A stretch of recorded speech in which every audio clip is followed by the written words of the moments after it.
On the 8th anniversary of my relationship with Charles, I was overjoyed as I prepared a feast to propose to him. Instead, I received a photo and a voice message from his childhood friend, Sophia. In the photo, Charles was gently embracing her, his eyes filled with a love I had never seen before. In the voice message, Charles joked with his friends, saying, "Emily and I are just playing around, there's no way we're getting married." However, after I gathered my disappointment and decided to leave, he knelt down with a diamond ring, pleading for me to love him once more.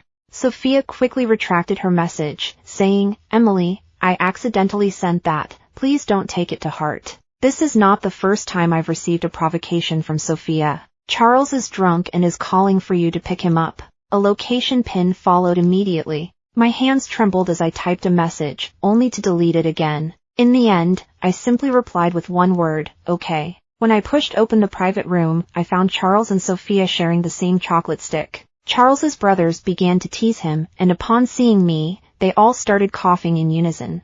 Sophia pretended to be surprised and affectionately patted Charles's face, saying, "Your wife is here." Charles bit into a chocolate bar and frowned in displeasure, saying, "Today is a gathering for us brothers. What are you doing here, woman?" Charles's words left me at a loss. "I asked your wife to pick you up. You got drunk, and I can't carry you home. Are you trying to wear me out?" Sophia's tone was filled with playful reproach. Charles relaxed his brow and jokingly replied, "What, you don't want me to come home?" "Of course I do." Sophia giggled.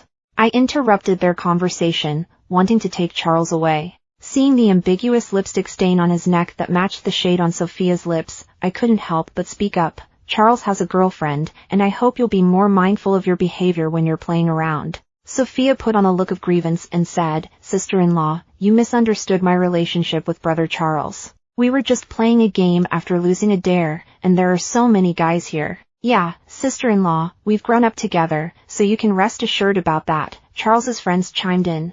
"Emily, what do you mean? Can't you stop being so paranoid?" Charles's voice carried a hint of displeasure. Sophia, tears in her eyes, said, "Sister-in-law, Charles, I'll be more careful in the future. It's my fault. Please don't argue anymore, I'll leave right now." Charles quickly stopped her, saying, "Where do you think you're going? If anyone should leave, it should be her." He then commanded, "Emily, apologize to Sophia immediately. Every time you come around, something bad happens, you always make a mountain out of a molehill."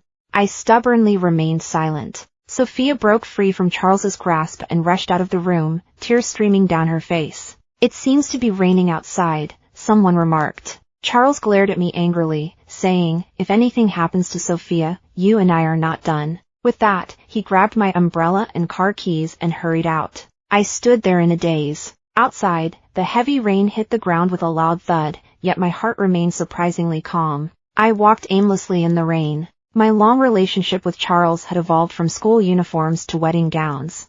Charles was not only academically excellent but also handsome, making him a prominent figure at school. I was drawn to him purely by his looks. As the designated heir of a pharmaceutical group, I began taking over the family business during my high school years. Seeing Charles in the hospital, distressed and crying over the high cost of medical procedures, ignited my desire to protect him. I was prompted to tell him that as long as he stayed with me, I would cover his grandmother's surgery fees and all subsequent medical expenses.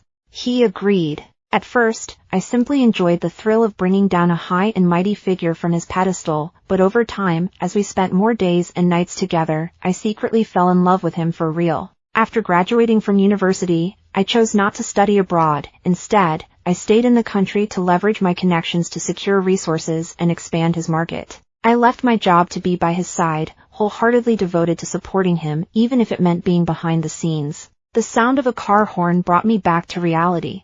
I found myself unknowingly walking into a somewhat desolate and unfamiliar area. As the car window rolled down, a man whistled at me and called out, "Hey, beautiful, all alone? Why don't you hop in for some fun?" As he spoke, he attempted to get out of the car and grab me, which startled me so much that I ran away without looking back. I quickly pulled out my phone to call Charles, but all I received was a cold notification. "The user you are trying to reach is temporarily unavailable." The footsteps behind me grew louder. I had no choice but to turn into a maze of narrow alleys. However, unfamiliar with the terrain and with the road slick from the rain, I fell hard onto the ground. Blood began to flow from beneath me, and I was suddenly gripped by intense abdominal pain. The man who had been approaching me saw the scene and hurriedly ran away in fright. With a glimmer of hope, I called Charles one last time. After a series of busy signals, the call finally connected. Charles's impatient voice came through. "Emily, have you had enough of this? Sophia is already weak, and now you've gotten her sick from the rain. Are you satisfied?" "Charles," I fell, and my stomach hurts. "Can you come pick me up?" My face was pale, and my voice was weak. Sensing something was off, Charles hesitated. "You're not just making up a story to trick me into coming back, right?" Just as I was about to speak, a series of coughs from Sophia cut through the conversation, leaving the implication clear. "Brother Charles, you should go. Don't let sister-in-law catch a cold too." Cough, cough, cough. Charles replied tersely, "Just get some medicine for yourself. I need to take care of Sophia." I hung up the phone. The rain poured down harder, washing away the blood on the ground. I waited in despair for the ambulance to arrive. When I next opened my eyes, I found myself lying on a hospital bed. The doctor regretfully informed me that I had miscarried. I was stunned, as if struck by lightning. My heart felt like it was being torn apart, and the pain was nearly unbearable. The doctor was concerned that I might become too emotional and do something reckless, so he suggested I message my family to keep me company. In a moment of instinct, I wanted to text Charles to tell him we lost our child, that my sole hope was gone. Just as I sent the hospital's location, I instantly received a reply from Charles. The photo showed a bowl of hot ginger soup and Charles focused on peeling an apple. Sophia texted, "Sister-in-law, I'm sorry, but Charles is busy taking care of me right now. He asked how much you need so he can transfer it to you." I dropped my phone, feeling as if my heart had turned to ashes. Next door, there's a couple. The boy is anxiously caring for the girl, who playfully complains, "I just got up to use the restroom." "Why are you so worked up?" The boy chuckles and scratches his head, "I just want to take care of you."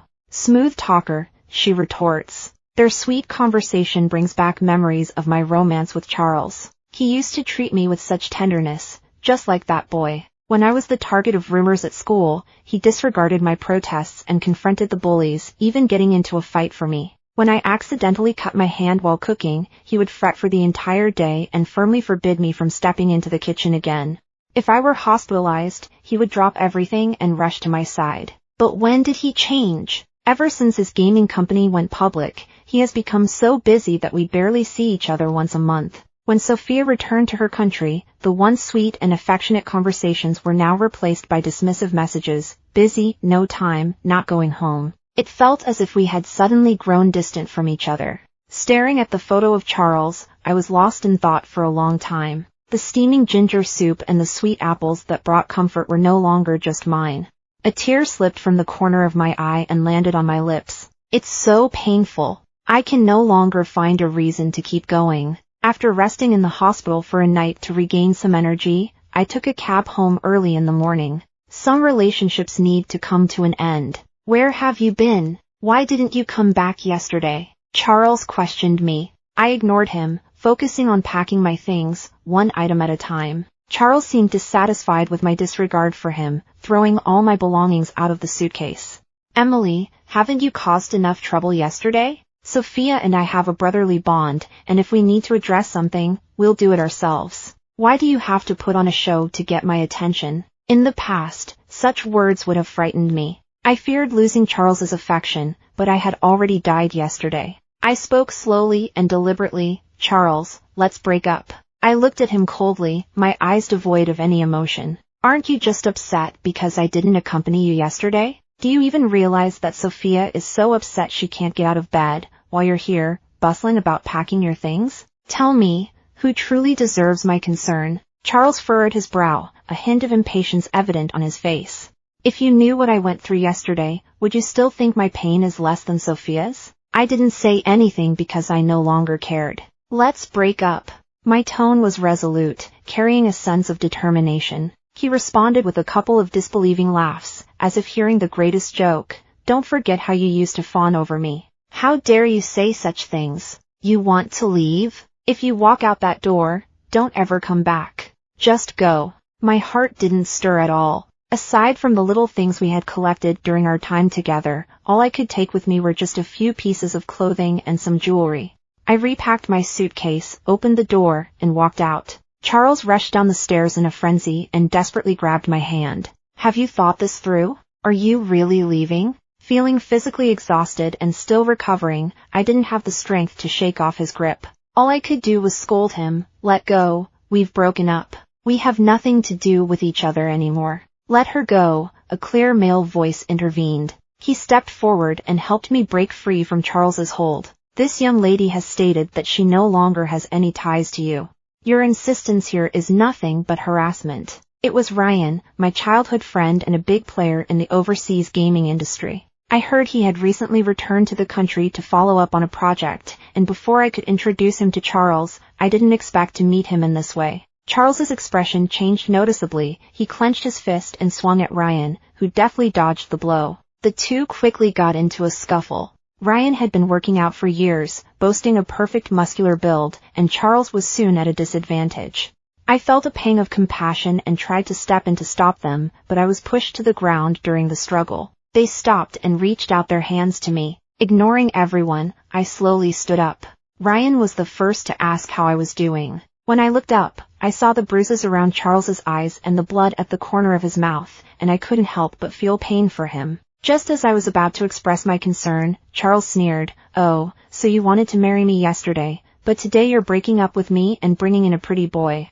Looks like you've already lined up your next partner. Is that really what you think of me?" I asked in disbelief. No wonder the rumors at school spread so widely. It turns out they were all true. I took a few steps back, barely managing to stabilize myself, as if all my strength had been drained away. I couldn't believe such hurtful words had come from him, and my heart felt like it was being torn in two. Ryan, even more furious, wanted to stand up for me, but I shook my head to stop him. "I don't want to see him anymore." He gently took my luggage from my hands as we got into the car. Looking out the window, my thoughts began to swirl. He softly asked, "Are you okay?" A seemingly ordinary expression of concern caused all the pent-up frustration within me to burst forth, and I could no longer hold back. I broke down into tears. Ryan silently handed me a tissue while soft, soothing music played in the background to comfort me. I could no longer deceive myself. My phone buzzed continuously with messages from Charles. I had blocked all his contacts and decisively tossed away the SIM card. After a long, exhausting day, I fell into a deep sleep without even realizing it. Ryan quietly entered the room, holding a bowl of chicken soup. When he saw I was awake, he smiled gently and said, "You looked unwell, and I was worried that sleeping on an empty stomach might harm you. I didn't want to wake you, so I checked in on you occasionally to see if you were awake." I took the bowl of chicken soup, and the delicious aroma filled the air. I whispered a thank you. After taking a few sips, I lost my appetite, and the atmosphere grew tense in the silence. He asked about my future plans, and after thinking for a long time, I replied, "I plan to take over the anime company my parents bought for me while I study and see how it goes. I'm going to look for a place tomorrow after work. Sorry for bothering you today." Ryan didn't say much. He just nodded, took away the bowl, and advised me to get some sleep before leaving. Before coming to the office, I had spoken with my uncle, who had gone into great detail about the things I should be aware of. I specifically asked my uncle to conceal my identity, and as the team leader, I quickly adapted to the work environment. My colleagues were all very friendly towards me, except for Minister Lucy. She always seemed hostile, occasionally expressing her dislike for me in subtle ways. I intended to confront her as soon as she returned from the restroom, but I overheard her on the phone with Sophia. "Sophia, let me tell you, the mistress who broke you and Charles apart is now working at our company, under my supervision. I don't know if she's landed a rich guy, but she really knows how to play her cards. So, it turns out someone is unaware that they're a mistress." I didn't rush in to expose her. I simply listened quietly. This heartless woman, who has been lazy and indulging for so many years, has finally been discarded by Charles. Just yesterday, she caused such a stir that Charles didn't even get a good night's sleep. "Good Lucy, please help me teach her a lesson." "Sure thing. The lead group is notoriously difficult to work with. I'll assign her to sign the contract, and if she can't handle it, I'll fire her." After the two of them came to an agreement, they broke into a conspiratorial laugh. I smiled faintly. Let's wait and see. Fortunately, during my years away from the workplace, I never gave up on my interests and even self-studied a lot of basic computer skills. Lucy couldn't pinpoint my mistakes and instead kept piling on the workload. After finishing my tasks for the day, as it got later, I reached out to a familiar sales agent to take me apartment hunting. After touring several places, I finally found a 2-bedroom, 1-living-room apartment in the city center that I really liked. Not only was it conveniently located, with a large supermarket behind it, but it was also just a 10-minute commute to the office by subway. I was eager to finalize the deal on this apartment. Just then, I ran into Sophia and Lucy, who were also looking at apartments in the sales office. I initially intended to pretend I didn't see them, but Sophia called out first, "Emily, is that really you?" I couldn't bring myself to admit it. After all, do you still have any money left after leaving Charles? Seeing that I was ignoring her, she became even more aggressive. Her eyes scanned me up and down, and she disdainfully said, "Some people really don't understand the value of money until they've managed their own finances. Do you even know what housing prices are like? Besides clinging to Charles and leeching off him, what do you have to offer? Or have you managed to land a wealthy partner?" She deliberately raised her voice, drawing the attention of everyone in sales. After my parents tragically passed away in a car accident, I had withdrawn from public life. To everyone else, I was just a worthless woman who depended entirely on Charles. Little did they know that without my support, Charles would never have achieved his current success. I just can't understand how someone who was so polite to me yesterday has become so aggressive today. The change is really fast. I choose to remain silent, letting her vent her frustrations. The salesperson confirmed with me whether I wanted to finalize the purchase agreement for the house. I nodded in response. Sophia didn't hold back her sarcasm, saying, "You should really be more selective with your clients. Don't sign contracts with just anyone. It would be quite amusing if you end up unable to pay your mortgage later." Lucy chimed in, "Yeah, you should evaluate the quality of your clients. Her monthly salary might require her to struggle for ages. Unlike us, Sophia, the personal secretary to President Charles, has a bright future ahead. It's true that stepping into a mistress role can lead to immense opportunities." I walked straight past them and followed the sales representative to sign the contract. "For the house she wants, I'll add an extra $50,000 and sign the contract with you."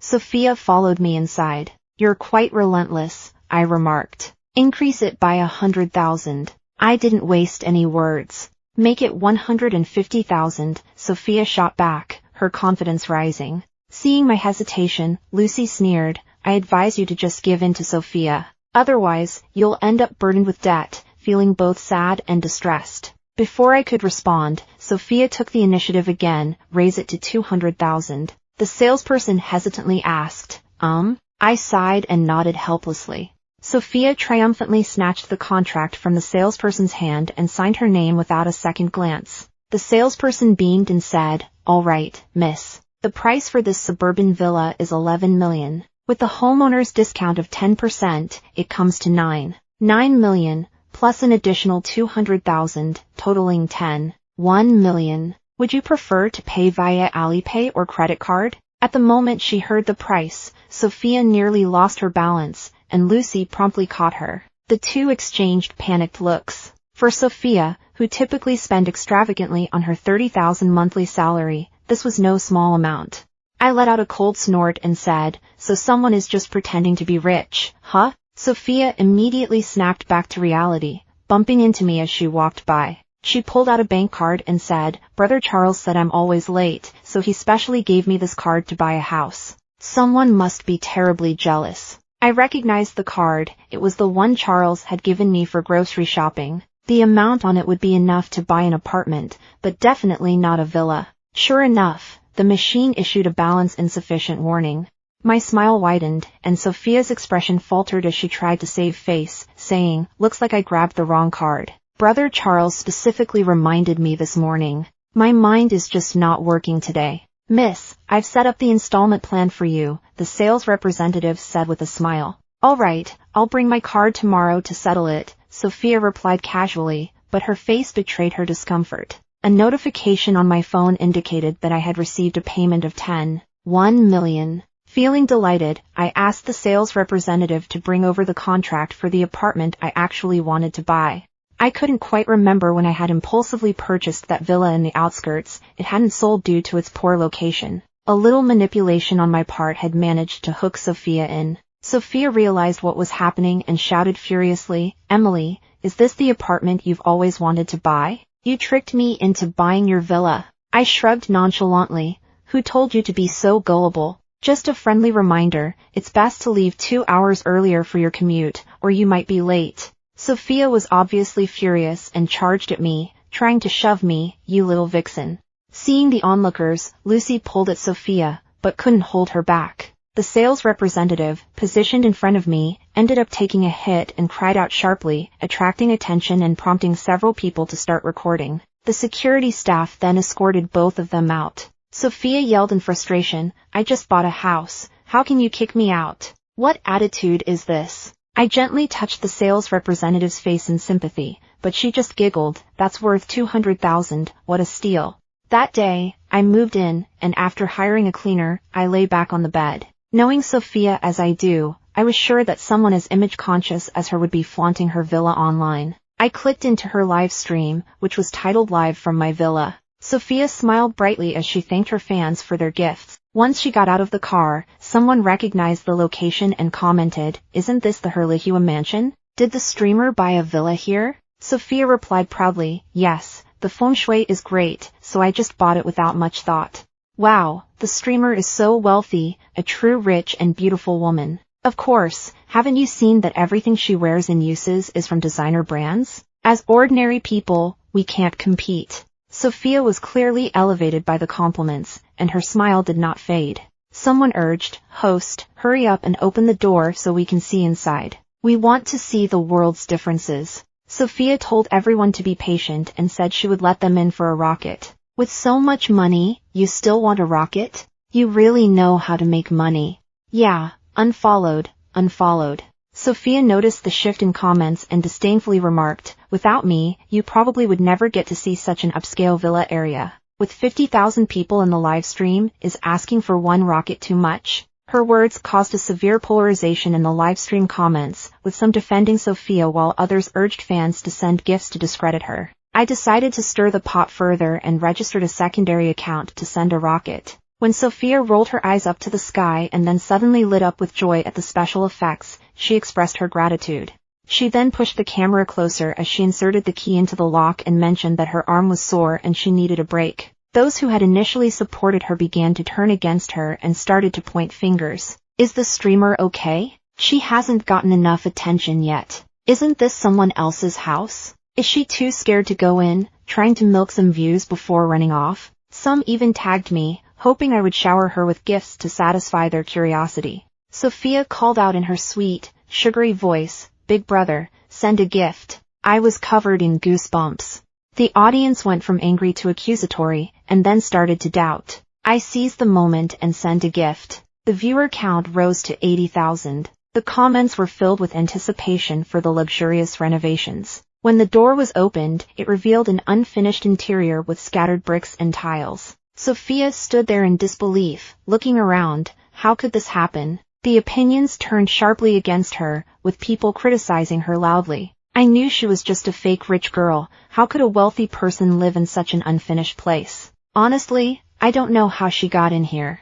Was she trying to sell this place? Sophia explained, "This house is really mine, I signed the contract." But no one listened to her explanation. Who even remembers she used to be a dancer? The online personas are indeed fake, specifically designed to deceive fools like you. The comment section was flooded with malicious remarks. I couldn't help but agree with the sharp-tongued netizens. Sophia, furious, angrily turned off the live stream, while I felt a sense of amusement and went to sleep peacefully. Oh, by the way, I registered using my nephew's account and even applied for a refund as a minor. As soon as I arrived at work in the morning, my colleagues looked at me strangely. The chubby girl sitting next to me quietly pulled me to the break room. "Emily, the department head Lucy has been spreading rumors in the office that she saw you getting out of an old man's car. She also accused you of falsely advertising and scamming her friend in the process of selling a house." What a huge mouth, spreading nonsense and turning things upside down. I gently laughed and asked, "You don't believe her, do you?" The chubby girl shook her head. "I don't think you're that kind of person. On your first day here, you gave me chocolate and even stayed late to help me finish my work when I was struggling. I believe you're a capable and good person. A warm feeling surged in my heart. It's been a long time since I heard such sincere praise and affirmation. I sincerely thanked her and promised to bring her some chocolate tomorrow and take her out for a nice meal. The little chubby girl was very happy, and her eyes turned into crescent moons. When I came out, Lucy casually tossed a file onto my desk and said, "You go negotiate the partnership with Lee's company. If it doesn't work out within a week, head to HR for your salary settlement." She leaned close to me and whispered, "Who told you to mess with Sophia? Just deal with the consequences." I knew that if I could secure this partnership, it would not only prove my worth but also benefit the company. A bet usually requires at least 2 people to place their stakes. "What if I can do it?" I asked in reply. Lucy looked confident, saying, "If you can do it, I'll walk away. I want you not only to walk away but also to publicly apologize.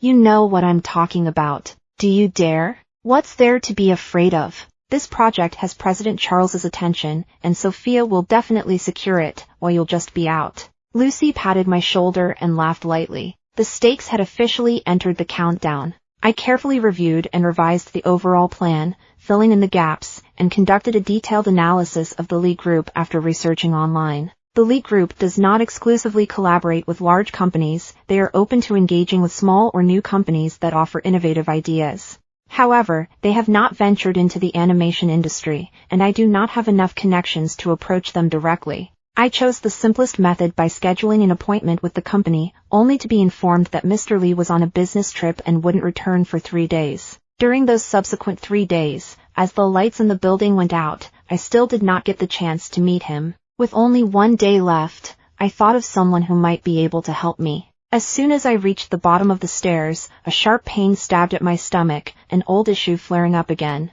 I squatted down, hoping to ease the discomfort. Charles appeared in front of me out of nowhere, concern etched on his face. "Did you skip breakfast? Is that why your stomach hurts? What are you doing here? I heard from Sophia that you work here, so I wanted to stop by and see you." "Sophia and I don't need your concern," I interrupted him. "I'm going to get you something to eat. Just wait for me here." After he finished speaking to himself, he ran towards the convenience store without waiting for me to say a word.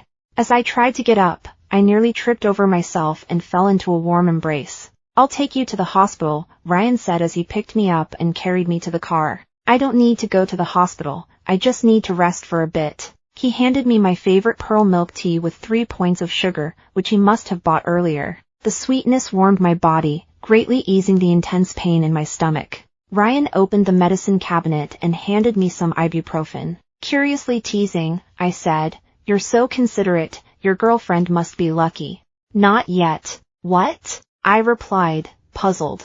"I don't have a girlfriend, she hasn't liked me yet." He looked at me with a slightly wronged expression. I was momentarily distracted, and my face turned bright red. I made an excuse that it was a bit hot and rolled down the car window, only to see Charles looking around for me. Before I could dodge, he had already spotted me walking towards the car. "Why is the clingy one here?" Ryan frowned in annoyance. "I'll handle this, you get some rest," he advised. I was afraid they would start arguing again like last time. "I'll go down with you." Ryan didn't say anything and took off his coat to drape it over my shoulders. "Don't catch a cold." Seeing Ryan behind me, Charles's smile faltered for a moment. "What is he doing here?" Ryan scoffed, a clingy presence. Charles handed me a cup of soy milk and a blueberry pastry. Ryan swatted it away. "Don't you know she's allergic to blueberries?" Charles looked flustered and said to me, "I'll go get you something else." "I don't need it, just go," I said. Charles looked at the oversized coat I was wearing, and his expression suddenly darkened. "What's your relationship with him?" "We grew up together." "What does it have to do with you?" I replied, filled with displeasure. Ryan put his arm around my shoulders, trying to escort me to the car, but Charles held me back. "I know you're still angry about Sophia and me, but there's no need to take it out on someone else. Do you really need to be this intimate with him?" I shook off his hand. "You're being overly sentimental. Nothing good ever comes when you're around." I returned his previous words to him verbatim. He stood frozen, watching the car drive away. "Is there anywhere you'd like to go?" Ryan asked cautiously. I recalled the matter at hand. "Do you know Michael Lee from the Lee Group? I want to discuss a partnership with him, but I can never get an appointment. You can meet him at today's investment summit. I can introduce you. I've heard he's quite selective, but I believe you can handle it, Ryan replied. He pointed to a middle-aged man surrounded by people. That's him. Let's go over. Ryan and I quietly waited for the crowd to disperse. I ran into Sophia, who was holding onto Charles's arm, chattering away. If we can secure this collaboration, I'm sure I can get promoted to manager. It's all up to you. Charles smiled indulgently and nodded. Sophia then noticed me and greeted enthusiastically, Emily, you're here too. She glanced up and down at Ryan, who was standing next to me. Sophia then smirked and said, you must be her new boyfriend, right? You better treat Emily well. She's really popular. It's impressive that after breaking up with our Charles, she found someone like you to step in. I'm quite envious. Who has such a foul mouth? Ryan wrinkled his nose in disgust. You. Sophia stammered, at a loss for words. She turned to adjust Charles's collar, her eyes glancing sideways with an air of exaggerated pride and artifice. I understood she was trying to make me jealous, but my heart had long since died. I kept my gaze fixed on Michael Lee, not giving them even a glance. Sophia looked in my direction and said, are you here to sign a collaboration as well? But it might be for nothing this time. Your small company probably won't meet the threshold. Hearing this, Ryan pulled out his business card and replied, oh, really? Then I guess I should terminate the collaboration between Hive Group and Goose Group. After all, a small company can't meet the threshold. Sophia quickly glanced at Charles, who pressed his lips tightly together, his eyes cold and distant. Ryan didn't give them a chance to explain and added, he doesn't need to rely on big players, he and I are already big players in our own right. Michael Lee was finally left on his own. Let's go, brother Charles.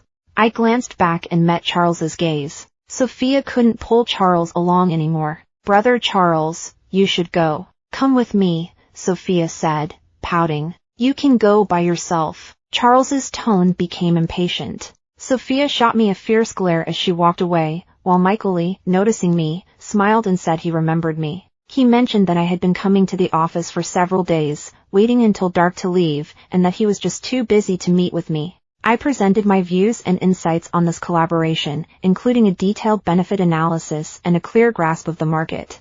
Michael Lee was very pleased with my proposal and, after our discussion, readily praised me as a smart and thoughtful young man. We quickly finalized the contract. I was excited to sign my first contract, and I hugged Ryan tightly. His face turned red, and he couldn't help but glance around nervously. He was so adorable. I seemed to have fallen for him. I would gladly do so just for Ryan. In the distance, Charles's eyes were dark and unreadable, but they radiated a chilling coldness. When I returned in the afternoon with the contract, Lucy had already packed up my things for me. I opened the signed page, and my colleagues gasped around me as Lucy fell flat on the ground. Everyone's gaze shifted to Lucy, as if waiting for her to fulfill her promise. Instead of pressing her further, I pulled out my phone to show them a family photo. What Lucy claimed about seeing me get out of an old man's car is actually my uncle. Her uncle looks familiar. Didn't he make it onto Fortune magazine last year? Even the hairline is exactly the same. Emily is actually a hidden wealthy girl. I'm not living off a rich guy, because this company was a birthday gift from my father for my 20th. Now, please fulfill your promise and leave. Lucy softly pleaded, I was wrong. Can you please not fire me? I don't want to lose this job. I can apologize to you while walking around the office, okay? I smiled slightly, signaling her to continue. She walked around the office, shouting I'm sorry repeatedly, and I felt a wave of satisfaction. My colleagues, usually oppressed by her, took out their phones to record and laugh at the scene. Once she finished, she asked eagerly, Emily, can I stay? I shook my head. I never agreed to that. Lucy's eyes widened in disbelief. Are you really messing with me? I leaned in and said, this is your lesson, so just deal with it. The security dragged her outside, and she shouted in anger, gasping for breath, like a wretched stray dog. I was enjoying the cheerful atmosphere when my phone buzzed with today's trending news. It reported that the secretary of the GU Group had caused a scene in real estate and was left battered and bruised. Some people twisted her behavior online, claiming she was soliciting gifts. The outcry from netizens was deafening, and in just one night, Sophia became the target of public outrage. Despite being trending for an entire day, the topic remained up. Who was pulling the strings behind the scenes? I returned home, holding a dinner roll in my mouth, and found Charles despondently squatting at the front door. "Can you give me a chance to talk?" Charles pleaded with me.